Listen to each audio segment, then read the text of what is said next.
A major hostage release and prisoner exchange deal has taken place. The final 20 living Israeli hostages held by Hamas were released on Monday as part of the deal between Israel and Hamas. But still, there are so many key issues to be resolved. Ladies and gentlemen, inside the country and around the globe, let me welcome all of you to today's International Affairs broadcasting from Satv's Dhaka studio.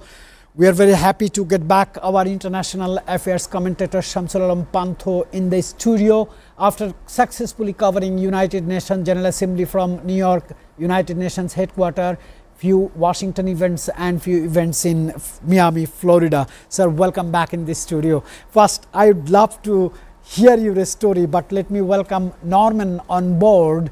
Norman is our geopolitical correspondent based in Washington. He is joining with us today with so many breaking news stories. Norman, let us hear the experience our International Affairs commentator Shamsul Alam has gathered from United Nations General Assembly and also from some events which was in the top ranking breaking events. Sir. Well, a very good afternoon to Bangladesh, and of course I'm glad to see you again, and of course I'm happy to see Norman through Zoom. But as you were starting today's discussion, asking about the UNGA 80 that was held earlier last month, September. So what I took my entire time there, I could understand the plight of the people towards the Israel and the Gaza issue. Today there are developments, but I believe in my understanding that this thing initially started in the high sessions debate which Donald Trump opened. And of course, it was supposed to be a 15-minute session, but he took almost 1 hour to deliver his powerful speech. And of course, one of the key highlights of this time's UNGA was towards the end of the debate session. We see Benjamin Netanyahu coming to the podium and an immense walkout from the UN Assembly Hall. Even I was there and I saw how it took place, and most of the leaders were cheering as they left that Assembly Hall. But today's ceasefire deal that has taken to storm in the media, and of course it had it had an introduction. Immediately after delivering the debate session speeches by the various world leaders, there was an Arab leader coalition meeting with Donald Trump, and of course it included leaders of Qatar, leaders of Pakistan, leaders of Turkey, who were all there with him, Donald Trump, in the White House. So these are some of the key points that I have taken notice of. But as of today, Donald Trump has successfully arrived at a negotiation, if not at a ceasefire between the two sides. How fragile this ceasefire is, as we know, the news says that the Rafah border is still closed for aid delivery into Gaza. So it is quite the hostile take between the two sides. We know that the Gaza is full of rubble right now, multiple dead bodies inside all of these buildings which have not been called for. But amongst the nearly 2,000 Palestinian prisoners that were released, some came back home to their families and some came back to nothing. So they're still in despair. And it's easily to say that how long and what kind of situation we'll see in the coming days, it's still as a question. Even this morning, BBC was telling that the ceasefire remains still very fragile. Still, there are so many key issues to be resolved. Let me go back to Washington, where Norman is there. Norman, I know still the deal regarding Hamas and Israel is in the top list of the world breakthrough news, and in second position still US federal government shutdown issues are taking place, and China and USA business tension, trade tension, commercial tension is going on. I want to hear from you, Norman, what you picked for today's discussion and what are the latest updates you have in your desk. Greetings from Washington. Today, the word tension is the operative word. There's a lot of tension going on. The issues going on with the ceasefire and Israeli breaking the ceasefire, the incidents with the killings of the Palestinians and the restrictions of the food delivery. All of these things are bringing questions to basically this whole process in the future. However, here in the United States, we are dealing with other issues. The biggest issue, actually, one of the issues that came up was about journalism, believe it or not. Uh, the Secretary of War has decided to put together a new policy that restricts Pentagon press coverage, meaning they will have to approve everything that comes out of the Pentagon uh, to press. They requested all media services who requested to come into the Pentagon has to sign this agreement. So far, only one or two agencies have signed it, and they're basically challenging the First Amendment rights, and they do not like what's going on. All That's right. item one. All right, Norman. I understand, but I had one question for you, which I intentionally designed for you. That is, however, although this is a hopeful sign, key issues remain unresolved. For example, how Gaza will be governed going forward, number one, how disarmament will be enforced, and number three is the aid flow into Gaza. Do you have any clue from Washington, from White House, or from Israeli side? Do you have any clue regarding these three unsolved issues? As of this morning, the issues are unresolved and actually quite embarrassing. They discussed peace, all of these provisions, and then all of a sudden, now because of the Palestinians' inability to deliver the bodies of the Israelis in a timely fashion, all of a sudden things change. The aid is being cut in half. The access to the people, and everybody knows this is something that you don't play with. People need nutrition, they need food. So they're using this as a leverage thing to entice the Palestinians, particularly Hamas, to release the bodies. But if you look at the situation, Gaza has been decimated. The infrastructure has been destroyed. The buildings, everything destroyed. So the deceased bodies may not be accessible to them, or they may not know. It may have been destroyed. So it's very difficult to basically figure out what's going on. It's very disorganized right now. There's no structure. There's a lot of assumptions, but understand this is a war zone. So the organization, the leadership has been fragmented through this conflict. So it's very difficult to get what they need in a timely fashion. So without a plan, without a structure, people are now reacting, and they are now starting to basically get frustrated. All right, Norman, let me come back to studio where Shamsul Alam Pantho, our international affairs commentator, is here, sir. What are the key terms of the ceasefire agreement regarding withdrawals, disarmament, and prisoner exchange? Because I know you have gone through onto this 20 points approached by the United States presidents, which has been agreed later on. That's why today's scenario. But still, these questions are coming from different and multiple avenues. One must respect one another in this given this field, 2 years of continuous warfare towards the Palestinian Strip or the Gaza Strip and the Palestinian people. And effectively what has happened is it has allowed a foreign character far over the Atlantic Ocean, USA, to come into this matter. Of course, their support towards the Israeli government, Benjamin Netanyahu, and also the Israeli parliament, the Knesset, that's what they call it, and how they have expansionist plans in the Middle East region. And of course it has concerning Turkey, it has concerning Qatar as well as Egypt. Let me just give you a point in fact here. When Qatar was attacked by Israel, and of course it was blamed that they were harboring Hamas terrorists. So of course Israel had overstepped its limit, and it has caused the Arab League nations to seek the guide and seek the assistance of United States President Donald Trump. And this time around, we see that the Sharm el-Sheikh declaration happened in Egypt. So these two countries are quite so related between the bridge between Hamas, Israel and the United States, especially right now Egypt. More than 20 foreign delegates were there during this signing, and of course comments were made about Italian Prime Minister Giorgia Meloni. But aside from that, even Keir Starmer was there saying that this would be the first time up until now from the 1990s that the two-state solution has a first real chance of happening. But as I was looking online, it says that Donald Trump is pursuant of calling for a disarmament of Hamas.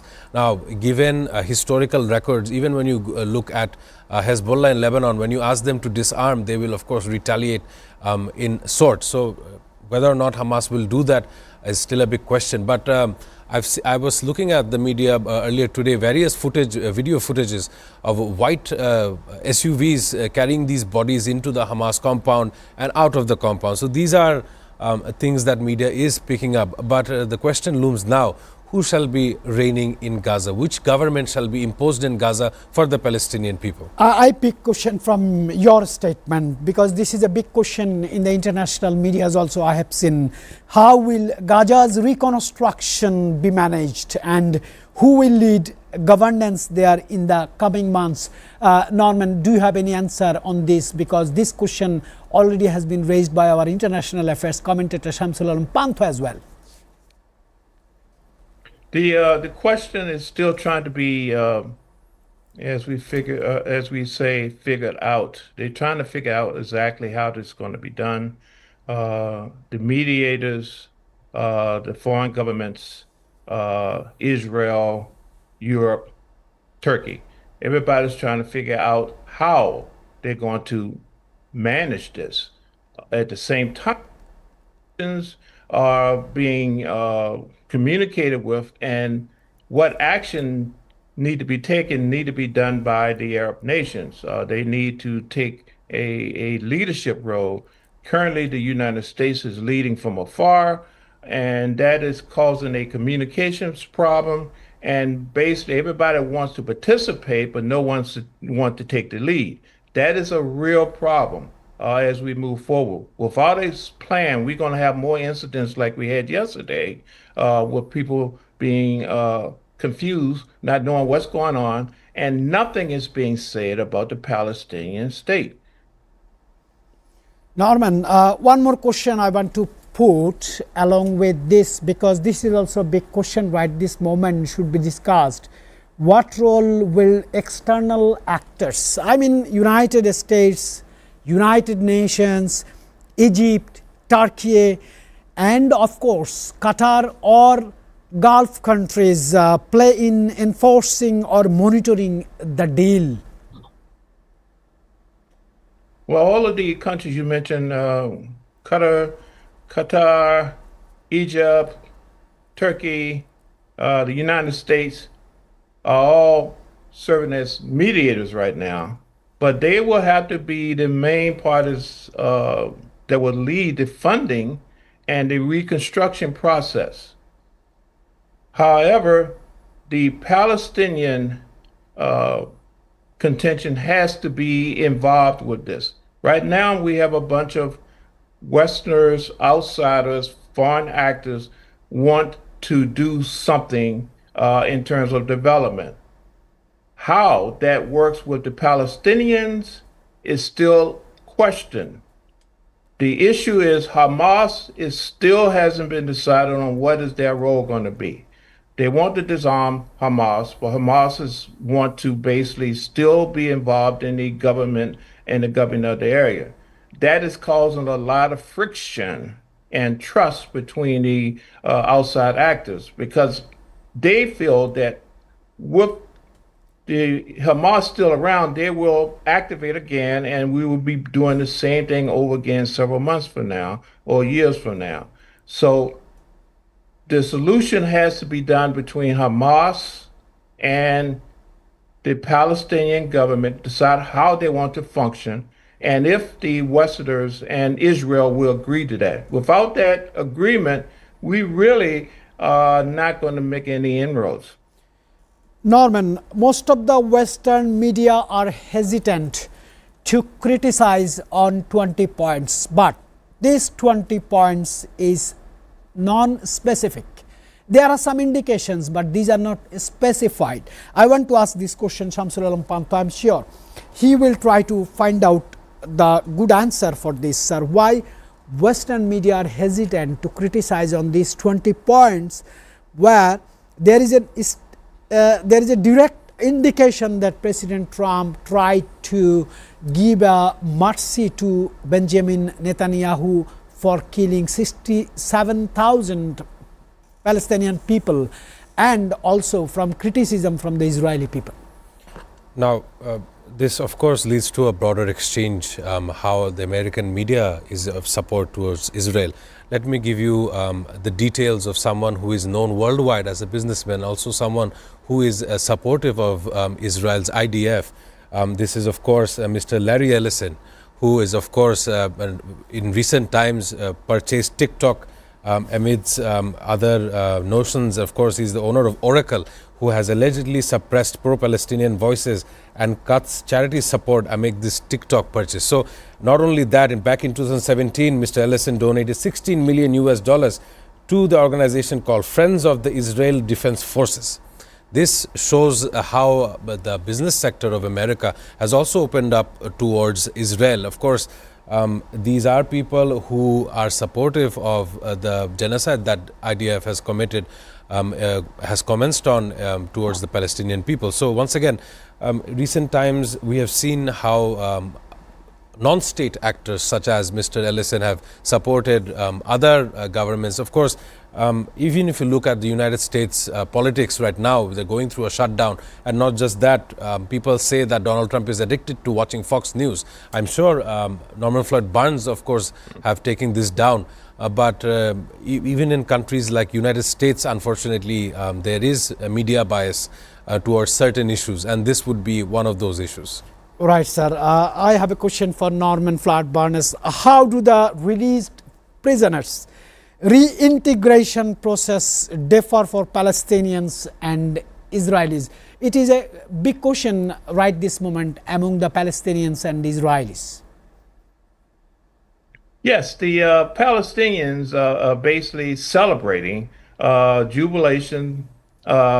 They are processing them out through the Israeli prison back into their environment and home areas. On the other side, the Israelis are bringing their hostages back, and they are taking them to both physical and psychological testing, medical testing, and reintroducing them back to the family. So the Israeli approach is more private, more intimate, back to the family, calm things down, and get you back whole again. And on the other side, with the Palestinians, they are celebratory and they are looking at them as heroes. Norman, I just want to go for a short break, but I have a very important question for Shamsul Alam Panto, because he is keenly monitoring, following and watching this particular event. Sir, what are the main risks or obstacles you find that could threaten the durability of this ceasefire? Because still there are threats for Israel, that is Hezbollah, Houthi, Iraqi militias, Syrian militias. So this will have some impact on the peace deal between Israel and Hamas. Well, before we go to a break, let me just draw a comparison between the various war fronts that we're thinking about today. Even if you look at Ukraine, the coalition of the willing is supportive of Ukraine, saying that they will take the burden of reconstructing Ukraine back to its former glory. But there is none who are coming out in the support of Gaza. But and if there is so, then it, in my opinion, it will only be Recep Tayyip Erdogan's Turkey, which is showing support towards the Palestinian people by not only supporting their morals, but of course sending in an aid ship towards Gaza that will of course deliver aid. But according to your question and what you were saying before, how fragile this environment is. There are the Houthis in Yemen, there is Hezbollah in Lebanon. The situation remains quite so volatile. Any moment this might break, but of course, if it does break, it will only consider to be tarnishing to the reputation of POTUS, the President of the United States of America. This individual is the reason why such a hostage handover, a prisoner swap, or likewise is happening. So, of course, if any actor surpasses their line, there would be direct confrontational methods with the United States of America. Exactly, and President Donald Trump indicated that if anyone crossed the limit or crossed the line, that may move into the third world war, because almost many countries are already engaged with this issue. Ladies and gentlemen, we are going for a short commercial break, but when we'll be back, our main focus will be on United States government shutdowns, because it is 15 days going on. No federal employees are getting their paycheck. They are in trouble to run their families.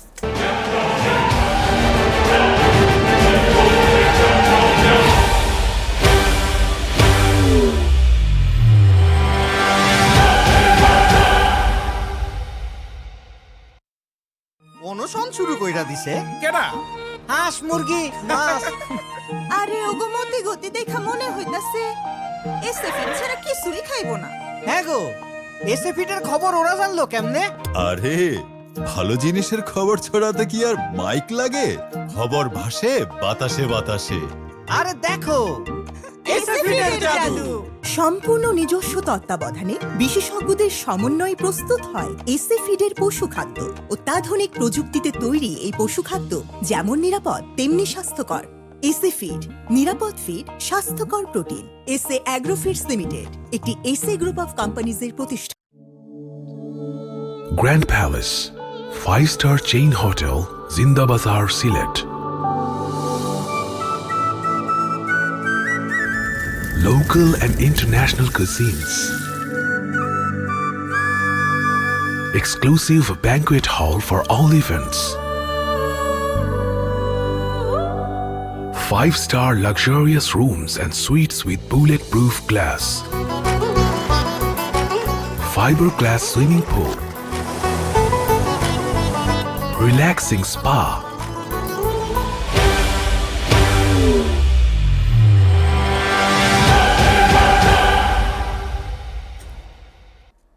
As of October 1st, 2025, a US federal government shutdown has come into effect after Congress failed of passing funding legislation impacting agencies and operations. 750,000 people are suffering with their families. First, I want to know from Norman Flood Barnes, which federal services and agencies are suspended, reduced or classified as essential during this shutdown, because we are getting different news from different sources. Norman, we want to hear from you. In essence, the essential employees, the military, the police, public safety, they are essential. All the other supporting services has been put on furlough.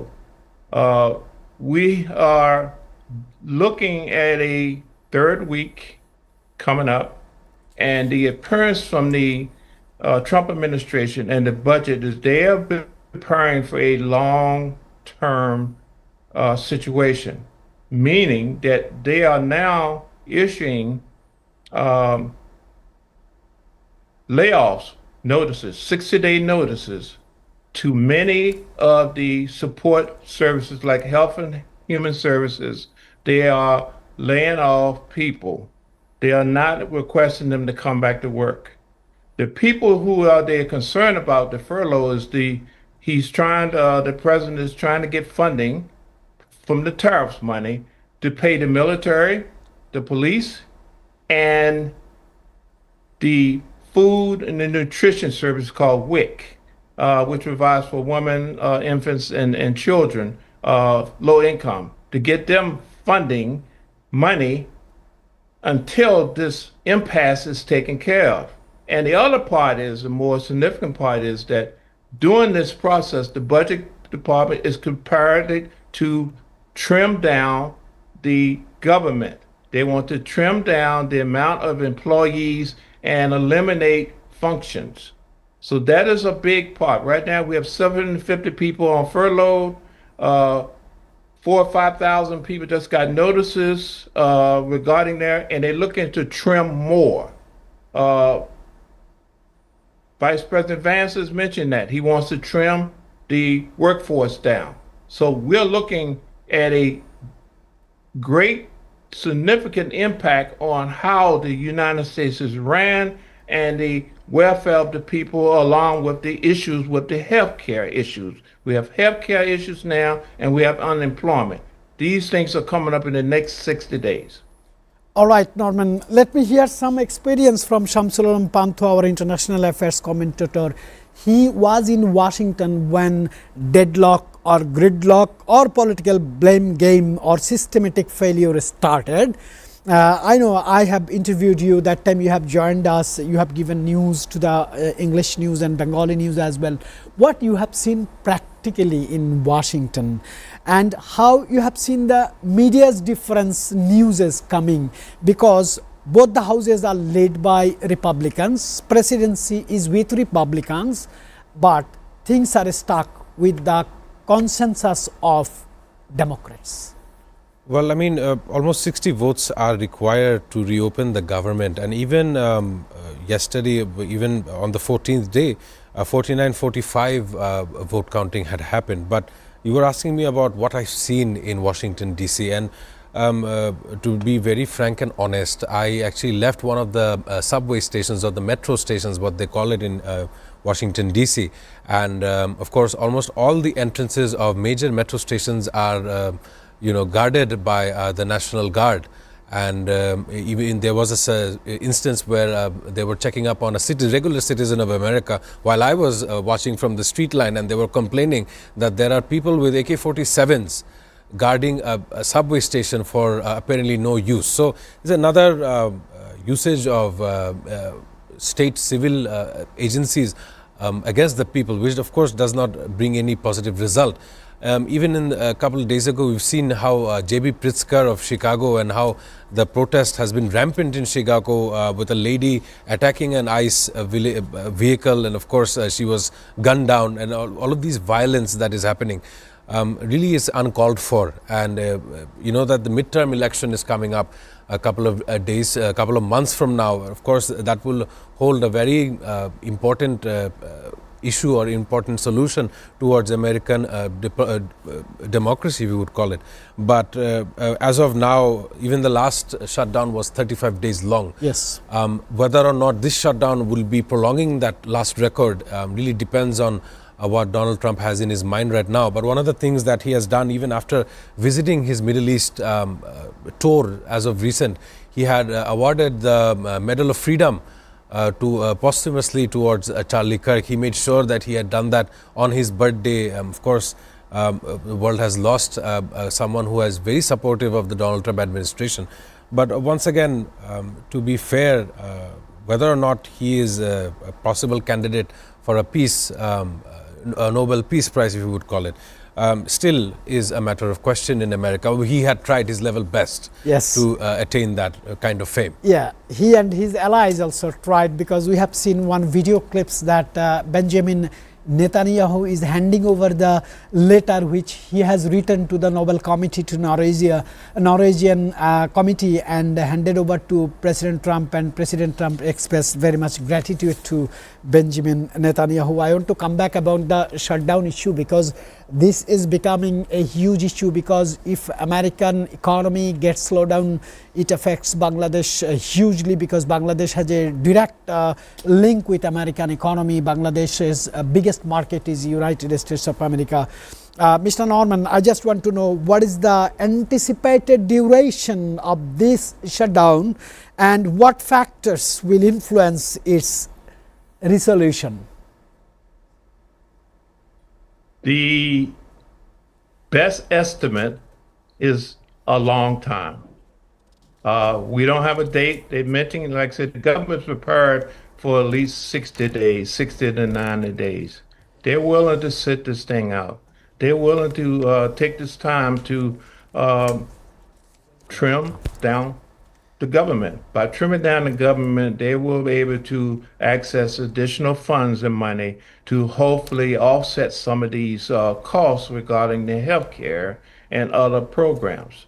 So right now, we're looking for a long haul. Uh, the Republicans they are not concerned. However, the Democrats are very concerned about these rising health care costs and now the situation with these people unemployed, no money. So it's a very serious situation here. Some people believe smaller government is better. Other people believe services and taking care of people is necessary. So we have two different types of Americas. One believe we need to take care of people. Other one believe we need to have a smaller and a more fiscally responsible government. All right, Norman, we are very delighted to have Professor M. Shahiduzzaman, who reads on international affairs, who writes international affairs, who teaches international affairs, and who also speaks on international affairs. Due to huge traffic congestion in the Dhaka city, we have got him a little bit late, but we want to still his opinions on the South Asian issues, sir. Afghanistan's Taliban and the Pakistan's recently witnessed a new kind of confrontation. I want to get your opinion, what you are learning on this issue, sir. Thank you very much. Sorry for the delay. I had no control over it. Now, you have raised a very interesting issue. It's not the Afghanistan that the Americans knew would be fundamentalist, backward, and traditional. It's a new Afghanistan today where the Chinese support and the Afghan Taliban government's initiatives have created a breakthrough in economic growth, and the Afghan currency is strong, and it's quite possible that within the next few years Afghanistan could emerge as a normal exporting country.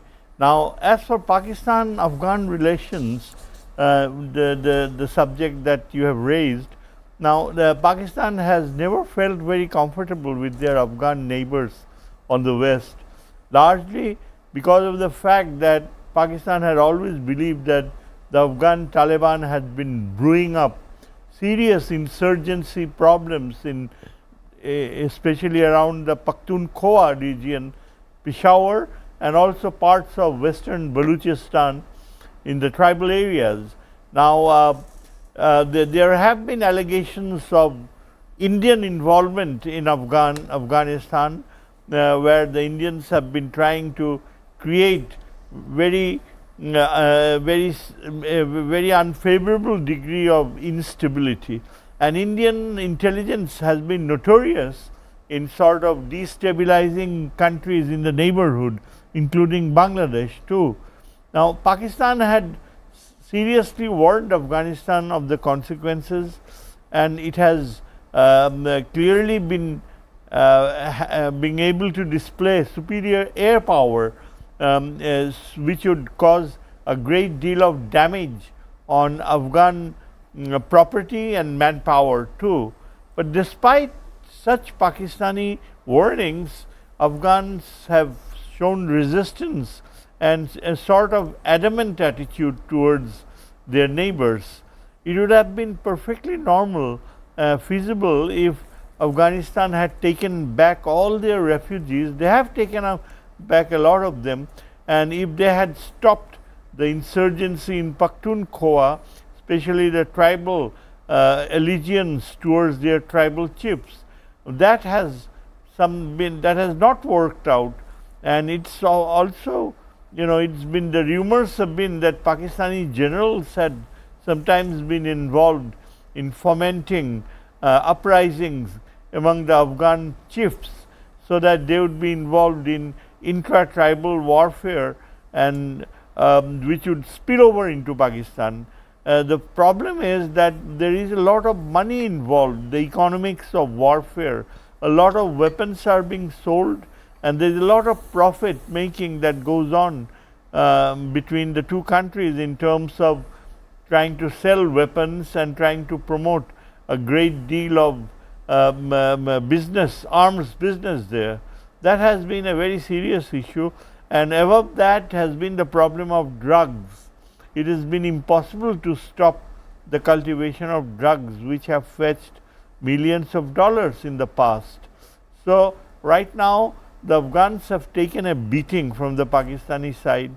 Pakistan air power has been tremendously effective in some of the bordering Afghan provinces, especially adjoining Jalalabad, the city of Jalalabad, and Tora Bora mountains, which had been so notorious during the American presence there.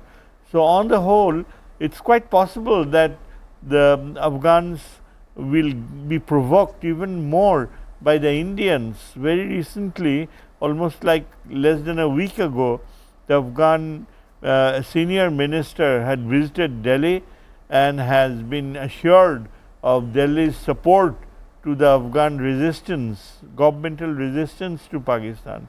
I am not sure though whether this Afghan delegation's presence in Delhi has been seen very affectionately by the Chinese, because if Afghans get too close to the Indians or get involved in arms interactions, the Chinese would be extremely upset, and China had already informed Afghanistan to minimize its ties with the Indians, especially when Indians have been involved in economic projects.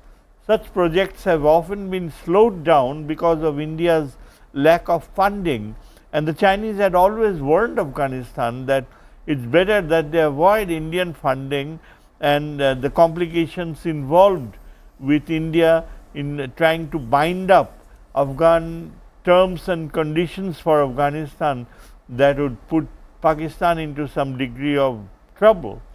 So, right now we are going through a phase of blame game, but on the whole I think this will not continue to remain a major problem for Pakistan, right, in the sense that the Afghans are gradually learning more and more of the costs of war and of the costs of internecine tribal disputes, and the more they are aware, it is more likely that they would be able to come to some sort of an accord with the Pakistani the military that stays on its borders, and that eventually India will have to go on the back foot. All right, sir. This is the difference between the ordinary people like us and the professor of IR. I was very, very attentively listening him. And Shamsul Pantho, you have been noticed that Professor M. Shahiduzzaman has given so much of ingredients, so much of inputs, so much of materials that we can discuss hours. But I want to do a question to you, as you also were telling in the off-air to me regarding these events. My question is, what triggered the recent border clash between Pakistan and Afghanistan forces in the Kurram district, and how did each side describe the incident from their own perspective? Let me open this discussion towards the previous news that we've heard.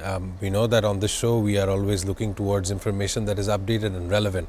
But if it's according to Afghanistan, a couple of days ago we've heard the United States government trying to take recontrol of the Bagram Air Base, which rightfully belongs under the Taliban government right now. But of course, as Mr. Shahiduzzaman was saying, the leader of the Taliban, Amir Khan Muttaqi, was in New Delhi meeting his counterpart, Mr. Ajit Doval. Of course, this sets a new tone for Pakistan, a new front for Pakistan, if you would like to call it. Back in May, we've seen how India and Pakistan had shared a confrontation on one of its flanks, Kashmir namely so. But right now, Pakistan has another problem in its other flank towards Afghanistan. Of course, I'm not sure, but as far as I know, that in border clashes between the rival components between the two nations is what caused fighting to take place. And according to today's news, new border clashes are breaking out between Pakistani and Afghan forces following a brief ceasefire. So once again, Pakistan is in the crossroads between how to deal with its issue. And of course, we know a part of Pakistan, the Balochistan Liberation Army or the BLA, is an outright competitor of the Pakistan Army, and not only so, the Pakistani Authority. But this year or so, even in Egypt, we see Donald Trump and the Prime Minister of Pakistan, Shehbaz Sharif, standing almost next to each other while giving the individual speeches in Egypt. So it just shows, comes to show that how the US and Pakistan have a strategic tie, given that Afghanistan and India are creating geopolitical tensions for Pakistan. And of course, in the coming days, we'll see how far or so the Pakistani administration, how they will handle this issue. Yes, according to the medias of Pakistan and Afghanistan, we can assume that new frontier or new problems will be created in South Asia, especially India, Pakistan and Afghanistan, and indulge from Iran may also be included. I apologize for a short commercial break. When I'll be back, I'll have 2-3 questions regarding these two very senior, very veteran, very experienced international affairs Professor M. Shahiduzzaman.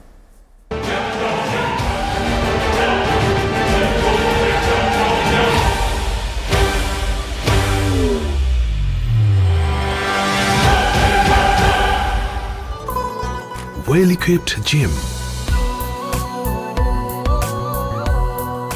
Experience panoramic beauty at Satv Restaurant. Welcome to Grand Palace Hotel.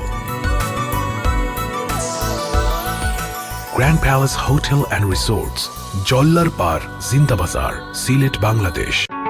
বাংলাদেশে দীর্ঘ ৩৭ বছরের সাফল্যের অগ্রযাত্রায় SA পরিবহন parcel and courier service এখন আধুনিক ও শৈল্পিক স্থাপত্য শিল্পের দেশ মালয়েশিয়ার কুয়ালালামপুরে।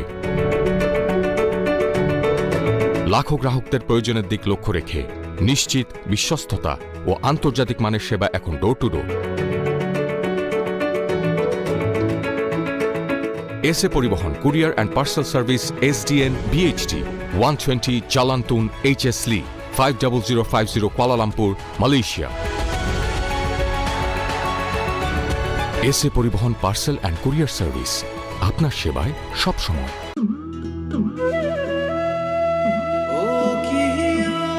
Explore the magnificent view of Rangpur.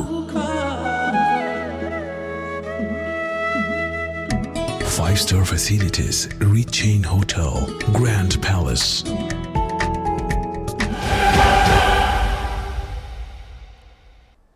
Welcome back, ladies and gentlemen. We are discussing something about South Asia, especially Afghanistan and Pakistan. Sir, I have one question to you.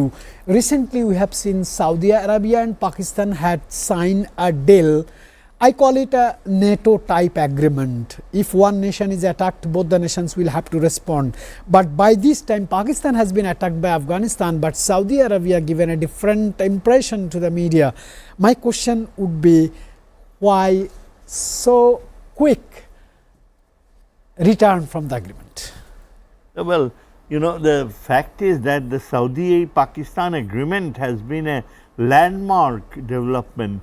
It has, in many ways, it has sort of ended the American monopoly over Saudi Arabia and the level of Indian economic power in Saudi Arabia.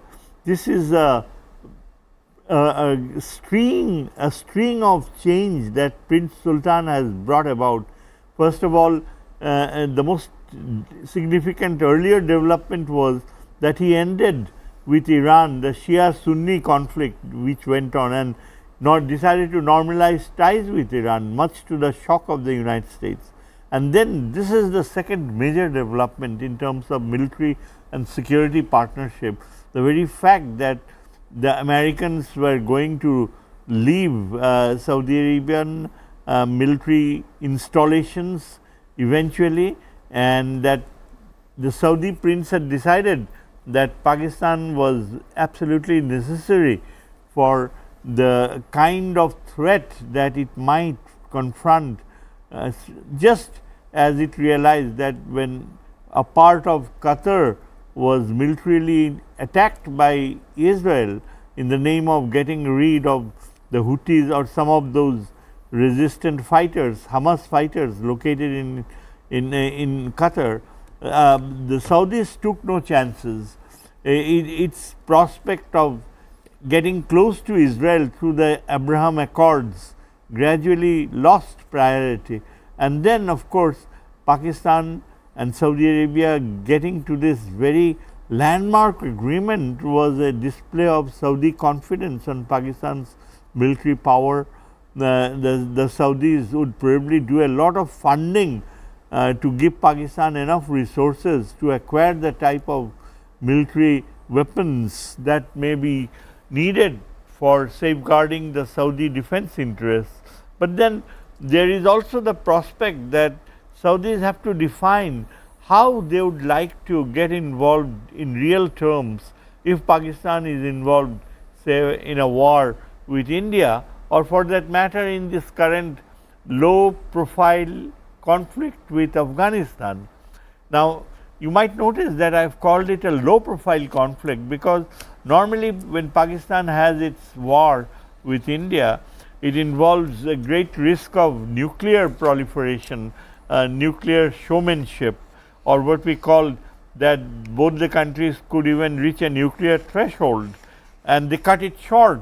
And for many years now, Pakistan and India had avoided an all out war because of the risks of nuclear escalation. Even this time, it was only a 3-day to 4-day war, where they simply never took any chance to let Pakistan touch its nuclear trigger. On the other hand, the current Pakistani military conflict with Afghanistan has a far less significant military dimension compared to the Indo-Pakistani conflict. In this conflict that the Afghans have, it has been a continuation of past trends of threats and escalation. The Pakistanis had never felt comfortable with their Afghan neighbors, and especially the prospect of claims on parts of Khyber Pakhtunkhwa and creating the idea of a Pakhtun homeland with adjoining parts of Afghanistan has always loomed as a threat to Pakistan's territorial integrity. From that point of view, the Saudis have decided that this is not a conflict where even the Pakistanis would like the Saudis to get involved. I got it. It's a very well articulated explanation. I sometimes felt this is a mathematical description from Professor M. Shahiduzzaman, my very favorite and very respected. One question comes for Shamsul Alam Panthu, because he is our international affairs commentator and he is keenly following this event also. Sir, how is Pakistan's current stance toward the Afghan-led government and militant groups operating across the border areas described by analysts, and what new normal is being suggested? Well, the Tehrik-e-Taliban Pakistan, so there is a form of Taliban which wanted or is running in Pakistan, which Pakistani government must acknowledge, if not remove, for its own safety and benefit. But I want to come back to, if this were to escalate, but the Saudi position is, if you look at Iran, is a direct neighbor of Afghanistan and if not Pakistan as well. Both. So, but Iran, if it sides with Afghanistan, Saudi will be pressured to defend Pakistan militarily, according to the deals that they made earlier. But if you look this year and how Pakistan has been dealing with multiple issues, it's not just infighting between regional characters, it's also environmental issues, the flooding of the Swat River, all of these have pressured Pakistan to a point where they must now recalibrate what their national role is, as far as I understand.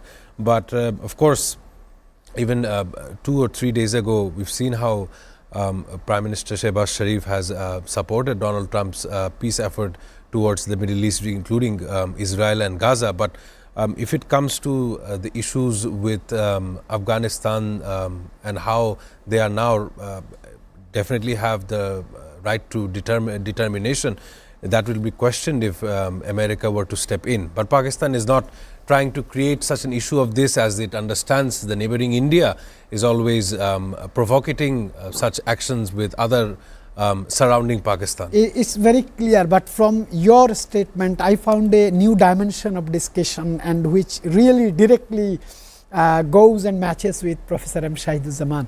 Sir, 200 years back, 300 years back, we heard that Afghanistan people used to come to India to invade. Later we have seen Soviet invaded Afghanistan. Later we have seen American soldiers has come in Afghanistan to invade, but no one could sustain and has gone. Now China is trying to do the financial invasion to Afghanistan. Do you think Afghanistan is more stronger than before, according to the support by China and to some extent by Indian intelligence? Absolutely. Within a very short period of time, China has brought about a huge psychological change in Afghanistan, something which the Russians had failed, the Americans had definitely failed. Two of the great superpowers used all their military means to subjugate Afghanistan, and what they did was had destroyed the infrastructure of Afghan tribal culture. They had left the country utterly humiliated, but other than that, they had also damaged, killed so many Afghan people that both Russians and Americans are unwelcome by the Afghan people. But the miracle that has been performed was by China. China has been the really cradle of human civilization. The fact that it is called a land of wisdom, of great thinkers, it is so vehemently proved by what they have done in Afghanistan. But the exciting thing is that, over the last 3 years, they operated very silently. It took us during there was this Wagan corridor, which is the only road link between China and Afghanistan, and for years the Afghans have been crazy to develop this road link with China. They had spent their scarce resources to build up this passage, and yet the Chinese had been very adamant not to let this corridor grow, because they have been very nervous that once the Afghans get a pathway, these Afghan fundamentalists might spread extremism in Western China. So the Chinese had always played a low key. Right, but sir. we really never realized that quietly they have been working in Afghan projects which they have kept sort of unknown from the rest of the world. Yes, sir. Suddenly, in the last 1 year or so, we see that the entire Afghan Taliban nation have absolutely changed their psychology. They have developed this confidence to create rivers, Right, sir. a new river out of the barren land. They have taken up themselves the projects to build and reconstruct. Suddenly, this tribal culture had learned the art of modernization. And who was behind it? It was China. Right, sir. And now you can expect that in the next 5 years, Afghanistan will even compete with Pakistan and Iran. Yes, China will help them financially, and the term Chinese financial invasion is correct. We have the last question to Norman Flood Barnes. Norman, what specific events or threats prompted US presidents to deploy National Guard in multiple cities in multiple states? This is our last question today. Yes, the situation, if you follow the situation in the United States, the issue with civil control, the government wants to control the crime in the different states. So they are deploying the National Guard and the military backing to suppress these issues in the democratic cities. That is what we're dealing with right now. The crime issues being addressed by the use of the National Guard in cities like Chicago, Portland, Memphis. All right, Norman, thank you very, very much for your very, very informative inputs and thought-provoking and insightful participation and contribution today. Special thanks to Professor M. Shahiduzzaman. He has contributed a lot due to traffic. We have got him in late, and we are very happy to get back our international affairs commentator Shamsul Alam Panto in the studio after covering UNGA events in Washington, New York, and of course from Florida. Ladies and gentlemen, I'll see you tomorrow.